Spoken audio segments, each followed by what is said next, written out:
નમસ્કાર વાલા વિદ્યાર્થી મિત્રો, કેમ છો? આજે આપણે અર્જિત ગણિત પોથીમાં ધોરણ 6 નું આલેખ નંબર આજે આપણે 9 અને 10 જોવાના છીએ. તો દાખલા નંબર 9.1 નો ત્રીજો આલેખ નંબર 9, બરાબર. તો વિડીયોને લાઇક શેર અને સબસ્ક્રાઈબ કરવાનું ભૂલતા નહીં. આનું આપણી સંપૂર્ણ સોલ્યુશન આપણી યુટ્યુબ ચેનલ પર તમને મળી જશે, બરાબર. કમ્પ્લીટ બધા જ દરેકે દરેક વિડીયો આપણી યુટ્યુબ ચેનલ પર મળી જશે. તો વિડીયોને લાઇક શેર અને સબસ્ક્રાઈબ કરવાનું ભૂલતા નહીં. તો ચાલો અહીં જોઈ લઈએ. હવે કેથરીન 40 વખત પાસું ફેંકે છે અને દરેક વખતે તેના પર દેખતો અંક નોંધે છે જો તે નીચે દર્શાવેલ અંક છે, બરાબર. તો આમાં આપણે કંઈ કરવાનું નથી, એકદમ સહેલું છે, આવડી જશે તમને વિદ્યાર્થી મિત્રો. 2 મિનિટમાં પૂરું થઈ જાય, બરાબર. પણ તમને સમજાવી દઉં કમ્પ્લીટ. અહીં તમારે અંક અહીંયા દર્શાવી દેવાના છે. અંક કેટલા છે અહીંયા? પહેલાં તો 1 અહીંયા છે, પછી અહીંયા 2 પણ છે, પછી અહીંયા 3 પણ છે, પછી અહીંયા 4 પણ છે, 5 પણ છે અને અહીંયા 6 પણ છે, બરાબર. તો અહીંયા 1 આવૃત્તિ ચિહ્નમાં આપણે અહીંયા લખવાનું છે. તો આને 1, પછી અહીંયા 3 એકવાર, પછી અહીંયા 5 અહીંયા છે, 6 પણ છે અહીંયા, બરાબર. પાછા 6 અહીંયા છે,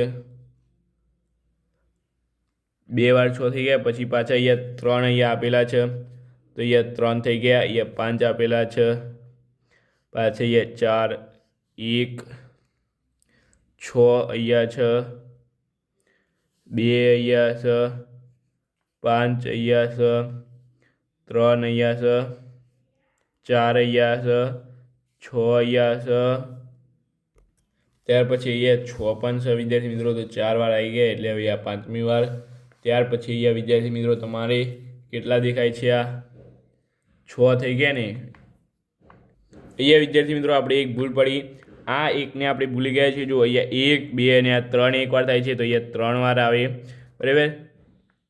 5 કેટલી વાર છે? 3 વાર જોઈ લઈએ આપણે. આ 1, પછી આ 2, આ 3, 4, 5, પછી અહીં 6, 7, 8, 9, 10, 11 વાર 5 છે, તો અહીંયા 1, 2, 3, આ 4, આ 5 થઈ ગઈ, પછી આ 6, 7, 8, 9, 10,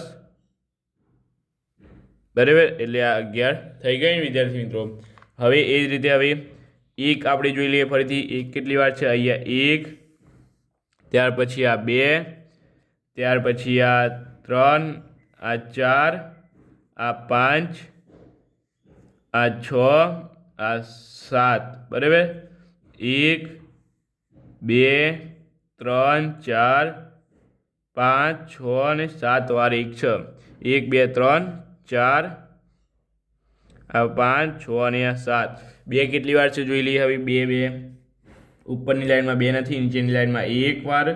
ત્યાર પછી આ 2 વાર, 3 વાર, 4 વાર, બરાબર. 4 વાર છે, પછી આ 5 વાર અને આ 6 વાર. તો આ 6 વાર. 1, 2, 3, 4, આ 5 અને આ 6.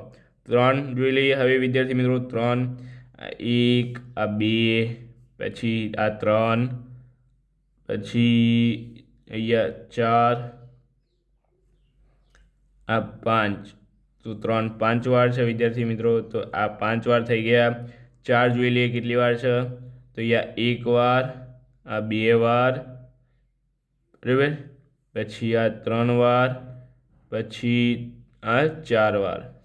4 વાર, બરાબર. 5, 11 વાર આપણે જોઈ લીધા. 6 કેટલી વાર છે જોઈ લઈએ.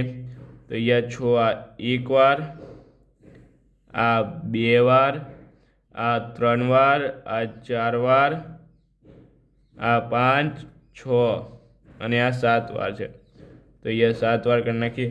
હવે જોઈ લઈએ હવે ટોટલ આ કેટલું થવું જોઈએ. આપણે ગણતરી કરીએ તો 40 થવું જોઈએ. તો જોઈ લઈએ. 7 ને 8, 8, આ 10, 13 થયા. 13, 13 ને 5, 13, 14, 15, 16, 17, 18, 19, 20, 21, 22 ને 10, 22 ને 10, 32, 32 ને 1, 33, 33 7 થઈ ગયા ને 40, તો એ લખી દઈએ 1 કેટલી વાર છે 7 વાર, 2 કેટલી વાર છે 6 વાર, 3 કેટલી વાર છે 5 વાર, અંકની સંખ્યા દેખાવાની છે તમારી અહીંયા, 4 કેટલી વાર છે 4 વાર, આ 5 11 વાર, 6 કેટલી વાર છે 5 7 વાર, બરાબર. આ બંને ટોટલ સરવાળો કરશો આ બધાનો તો 40 થશે. સૌથી ઓછી વખત આવતો અંક કયો છે? સૌથી ઓછી વખત આવતો અંક 4, બરાબર. કેટલી વાર આવે છે 4, તો લખીએ સૌથી ઓછી વખત આવતો અંક 4 છે. સૌથી વધુ વખત આવતો અંક કયો છે? તો 5 છે, જે કેટલી વાર 11 વાર આવે છે. તો એ લખી શકીએ કે સૌથી વધુ વખત આવતો અંક 5 છે. સરખી વખત દેખાતો અંક હોય તેવું કઈ છે? તો હા છે ને, 1 અને 6, બરાબર, જે બંને 7 વાર આવે છે. તો અહીંયા લખી દઈએ કે સરખી વખત દેખાયા હોય તેવા અંક 1 અને 6 છે, જે કેટલી વાર 7 વાર આવ્યા છે, બરાબર. તો આ તમે જોઈ લેજો કમ્પ્લીટ. ત્યાર પછી આગળ આપણે જોઈ લઈએ હવે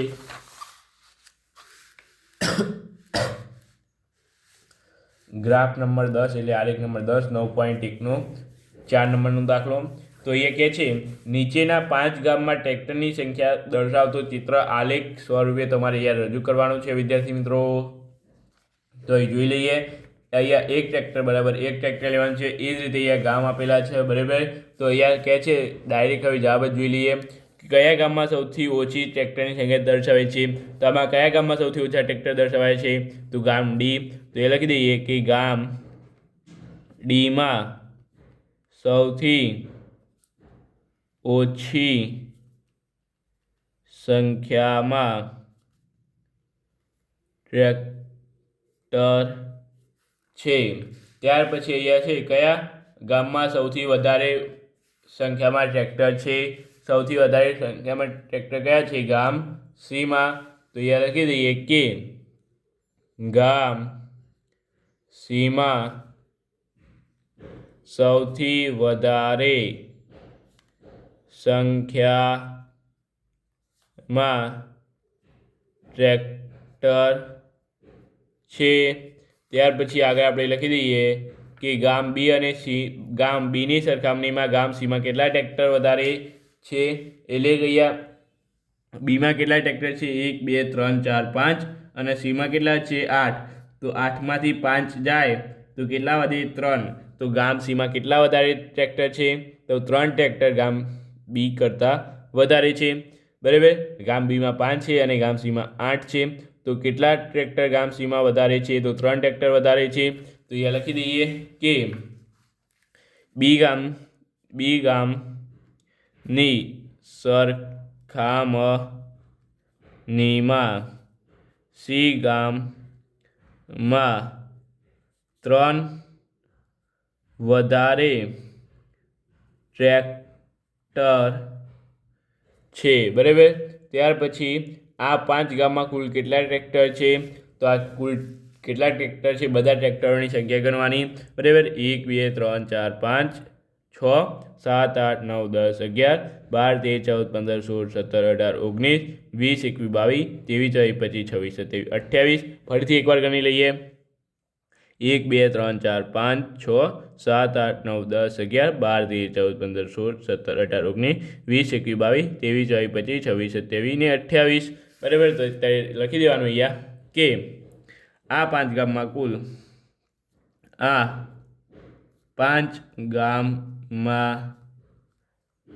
કુલ કેટલા ટ્રેક્ટર છે? 28 ટ્રેક્ટર છે. કયા 2 ગામમાં ટ્રેક્ટરની સંખ્યાઓ સરખી છે? કયા 2 ગામમાં ટ્રેક્ટરોની સંખ્યા સરખી છે? તો એ લખી જોઈ લઈએ આપણે. કયા બે ગામમાં ટ્રેક્ટરોની સંખ્યા સરખી છે? તો ગામ એમાં કેટલી છે? 2 અને 2 4 5 6 અને ગામ ઈમાં 1 2 3 4 5 6. તો ગામ એ અને ગામ ઈમાં ટ્રેક્ટરોની સંખ્યા સરખી છે એમ આપણે અહીંયા લખી શકીએ. તો ગામ એ અને ગામ બી માં ટ્રેક્ટરની સંખ્યાઓ સરખી છે. બરાબર. તો આ થઈ ગયું આપણે આજનો વિડીયો કેવો લાગ્યો? સારો લાગ્યો હોય તો વિડીયોને લાઇક શેર અને સબસ્ક્રાઈબ કરવાનું ભૂલતા નહીં. અને આવા જ વિડીયો જોવા માટે અત્યારે જ આપણી ચેનલને સબસ્ક્રાઈબ કરી દો. તો ચાલો મળીએ નવા વિડીયો સાથે. Thank you so much. Video જોવા બદલ તમારો ખૂબ ખૂબ આભાર.